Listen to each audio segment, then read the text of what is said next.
নমস্কার, আপনারা দেখছেন নিউজ নাও। আমি রয়েছি আপনাদের সাথে। আমি রাখছি, চোখ রাখছি খবরে।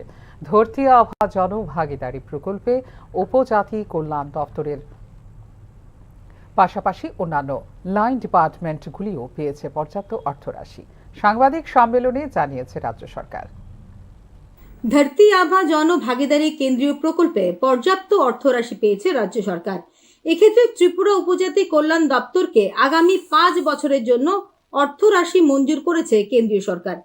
শনিবার আয়োজিত সাংবাদিক সম্মেলনে একথা জানিয়েছে উপজাতি কল্যাণ দপ্তর। সেই অভিযানের এটা নাম দেওয়া হয়েছে ধরতি আভা জন ভাগিদারি অভিযান। জন ভাগিদারি কারণ মানুষকে ব্যাপকভাবে এটাতে যুক্ত করা হবে।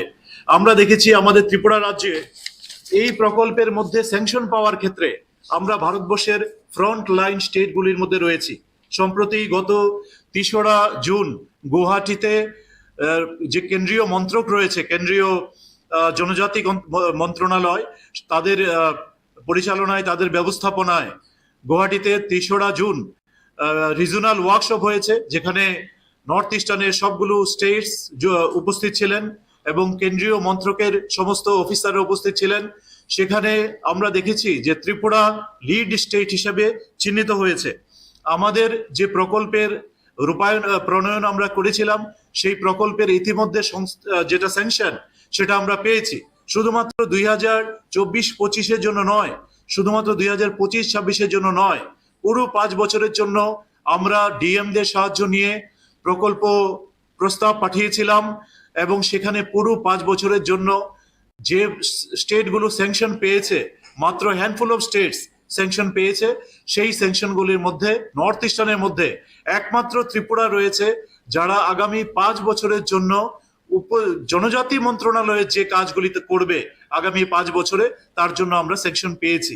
উপজাতি কল্যাণ দপ্তরের পাশাপাশি রাজ্য সরকারের অন্যান্য লাইন ডিপার্টমেন্টগুলিকেও অর্থ রাশি বরাদ্দ করেছে কেন্দ্রীয় সরকার। তো শুধুমাত্র যে আমরা ট্রাইবাল ওয়েলফেয়ার ডিপার্টমেন্ট স্যাংশন পেয়েছি এরকমটা নয়, সংশ্লিষ্ট যে মন্ত্রকগুলি রয়েছে সেগুলো থেকে আমাদের রাজ্যের অন্যান্য লাইন ডিপার্টমেন্টগুলিও স্যাংশন পেতে শুরু করেছে।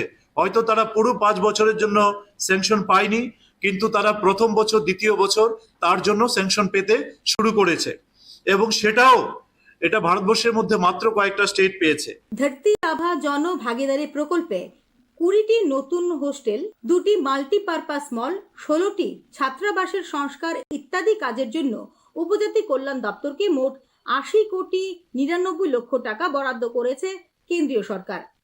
এক্ষেত্রে সমাজ কল্যাণ ও সমাজ শিক্ষা দপ্তরকে 119টি অঙ্গনওয়াড়ি কেন্দ্র নির্মাণের জন্য দেওয়া হবে 14,28,00,000 টাকা। এই প্রকল্পে মৎস্য দপ্তরের জন্য বরাদ্দ করা হয়েছে 1.12 কোটি টাকা। সমগ্র শিক্ষা অভিযানের জন্য বরাদ্দ করা হয়েছে 49 কোটি টাকা। হর্টিকালচার দপ্তরের জন্য বরাদ্দ করা হয়েছে 2,36,00,000 টাকা। বিদ্যুৎ দপ্তরের জন্য বরাদ্দ করা হয়েছে 42,37,00,000 টাকা। রবিবার ধরতি আভা জন ভাগিদারি প্রকল্পের আনুষ্ঠানিক উদ্বোধন হবে রাজ্যে। ব্যুরো রিপোর্ট, নিউজ নাও। বাজেটে 100 দিনের কাজের গ্যারান্টি প্রকল্পে যে অর্থ বরাদ্দ করা হবে সেটি আর্থিক বছরের প্রথমার্ধে 60% বেশি ব্যয় করা চলবে না বলে সিদ্ধান্ত নিয়েছে কেন্দ্রীয় সরকার। কেন্দ্রের এই সিদ্ধান্তে সবচেয়ে বেশি ক্ষতিগ্রস্ত হবে ত্রিপুরার মতো প্রান্তিক রাজ্যগুলো।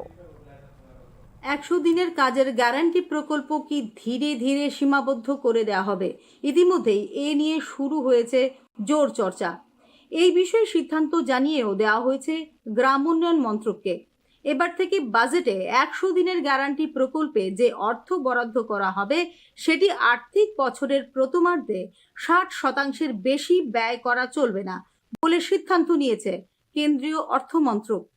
অর্থাৎ যে পরিমাণ কাজের চাহিদা আসুক না কেন, সব মিলিয়ে বরাদ্দকৃত অর্থের 60% বেশি খরচ করা যাবে না, এই হলো অর্থ মন্ত্রকের সিদ্ধান্ত। তবে কেন্দ্রের সিদ্ধান্তে ব্যাপকভাবে প্রভাবিত হবে ত্রিপুরার মতো দেশের প্রান্তিক রাজ্যগুলি, যেখানে বিশেষ করে গ্রামীণ অর্থনীতির মূল ভিত্তি হলো এই 100 দিনের কাজের গ্যারান্টি। কেন্দ্রীয় সরকারের দাবি অনুযায়ী এই খাতে বিপুল পরিমাণ অর্থ বকেয়া হয়ে থাকছে প্রতি আর্থিক বছরে। আবার নতুন নতুন কাজের চাহিদা এসে তৈরি হচ্ছে নতুন জব কার্ডও। ফলে রাজ্যে রাজ্যে বাড়ছে টাকার চাহিদা। কিন্তু বহু ক্ষেত্রেই বিভিন্ন রাজ্যে হয়েছে এবং এখনো হচ্ছে দুর্নীতি ও অনিয়ম। যাদের টাকা পাওয়ার কথা তারা পাচ্ছে না টাকা। সরকারি দল ও সরকারের ঘনিষ্ঠ অংশ প্রকৃত উপভোক্তাদের নামে টাকা আদায় করে নিচ্ছে বলে মনে করে কেন্দ্রীয় সরকার। ইউটিলাইজেশন সার্টিফিকেট দিচ্ছে না বিভিন্ন রাজ্য, আর সেই কারণেই আটকে দেওয়া হয়েছে বহু রাজ্যের বকেয়া অর্থরাশি। প্রেক্ষিতে কঠোর সিদ্ধান্ত নিয়েছে অর্থ মন্ত্রক। এদিকে এই সিদ্ধান্তকে কেন্দ্র করে সরকারের তীব্র সমালোচনা শুরু করে দিয়েছে বিরোধী রাজনৈতিক দলগুলো। অত্যন্ত নিপুণভাবে মোদী সরকার 100 দিনের কাজের গ্যারান্টি প্রকল্পকে ধ্বংস করে দিচ্ছে। প্রথমত, পরপর 2 বছরের বাজেটে এই প্রকল্পের বরাদ্দ একই রেখে দেওয়া হয়েছে। 86,000 কোটি টাকা বরাদ্দ হয়েছিল বিগত আর্থিক বছরের বাজেটে। এবারও 2025 সালের বাজেটে ঘোষণা একই বরাদ্দ। ঠিক তারপরই অর্থ মন্ত্রক প্রথম ত্রৈমাসিক সপ্তাহ হওয়ার আগেই ঘোষণা করে দিল যে মাসিক ব্যয় টার্গেট করতে হবে, আর 60% বেশি খরচ করা যাবে না। এই প্রকল্পের ক্ষেত্রে এই নীতি নেওয়ার জেরে আগামী সেপ্টেম্বর মাসের মধ্যে খরচের চাহিদা যাই হোক না কেন 55 থেকে 60,000 কোটি টাকার মধ্যেই রাখতে হবে ব্যয় বলে বিবৃতি দিয়েছে বিভিন্ন রাজনৈতিক দলগুলি। 100 দিনের কাজের গ্যারান্টি প্রকল্প একই আইন, নিছক সরকারি প্রকল্প নয়। এই আইন অনুযায়ী কেউ চাইলে তাকে কাজ দিতেই হবে। যদি আবেদনকারীকে কাজ দেওয়া না হয় তাহলে তিনি কিন্তু ইচ্ছে করলে আদালতেও যেতে পারে। এটাই আইন। সেক্ষেত্রে এভাবে একটি নির্দিষ্ট অঙ্কের অর্থই খরচ করা যাবে। এই নিয়ম কেন চালু হলো তা নিয়ে প্রশ্ন তুলছে বিরোধীরা। তাহলে কি ধীরে ধীরে আগামী দিনে গুটিয়ে নেওয়া হবে এই প্রকল্প? প্রশ্ন উঠছে তা নিয়েও। যদিও এরকম কোনো পরিকল্পনাই নেই বলে স্পষ্ট জানিয়েছেন কেন্দ্রীয় সরকার, বরং প্রকল্প যাতে স্বচ্ছতার সঙ্গে চলে সেই লক্ষ্যেই এই সিদ্ধান্ত বলে দাবি কেন্দ্রের। উল্লেখ করা যেতে পারে, বর্তমানে 691,112 জন জব কার্ডধারী নিবন্ধিত রয়েছেন 100 দিনের কাজের গ্যারান্টি প্রকল্পে। চলতি বছর ত্রিপুরার 58,502টি পরিবার এই প্রকল্পের অধীনে 100 দিন যা তার বেশি কাজ সফলভাবে সম্পন্ন করেছে বলে জানিয়েছে রাজ্য সরকার। Bureau report, news now. Shariful Islam হত্যাকাণ্ডে পুলিশের ভূমিকায় সন্তোষ প্রকাশ করলেন রাজ্যের বিরোধী দলনেতা জিতেন্দ্র চৌধুরী। শনিবার শরীফুল ইসলামের শোকসন্তপ্ত পরিবারের সঙ্গে সাক্ষাৎ করেন সিপিআইএমের এক প্রতিনিধি দল। এতে উপস্থিত ছিলেন বিরোধী দলনেতা জিতেন্দ্র চৌধুরী। দুই ভিন্নধর্মী যুবক যুবতীর মধ্যে ভালোবাসার সম্পর্ক স্বাভাবিক হলেও তা মানতে পারেনি ধর্মের ধ্বজাধারীরা। এর পরিণতিতে শরীফুল ইসলাম হত্যাকাণ্ড বলেও মন্তব্য করেন রাজ্যের বিরোধী দলনেতা। ছেলে মেয়ের মধ্যে ভালোবাসা সম্পর্ক মানুষে হয়েই হতে বাধ্য। হিন্দু, মুসলমান, শিখ, খ্রিস্টান, বৌদ্ধের মধ্যে এটাও তাই হয়েছে। ছেলেটাও মেয়েটাকে ভালোবাসত, মেয়েটাও ছেলেটাকে খুবই ভালোবাসত এবং দুই পরিবারে জানাজানি হয়। কিন্তু মাঝখানে ওই শক্তি, অপশক্তি, যারা এগুলাকে পছন্দ করে না, যারা তথাকথিত কোনো একটা ধর্ম বা সম্প্রদায়ের ঠিকাদার মনে করে, তাদেরই কাজ। যাই হোক, প্রাথমিকভাবে পুলিশ একটা পদক্ষেপ গ্রহণ করেছে, এটুকুতে আমরা সন্তুষ্ট। ইতিমধ্যেই 6 জন গ্রেপ্তার হয়েছে, লাশ উদ্ধার হয়েছে।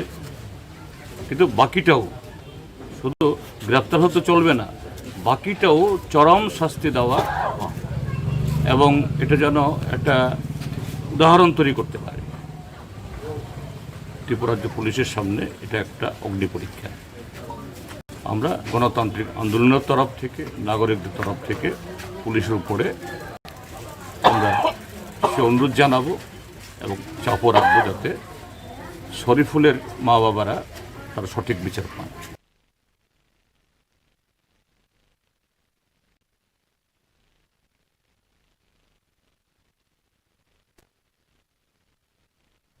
এখনকার মতো এই মুহূর্তে সংবাদ এই পর্যন্ত। ওনারও আপডেটস দেখার জন্য অবশ্যই নজর রাখতে হবে নিউজ নামের পর্দায়।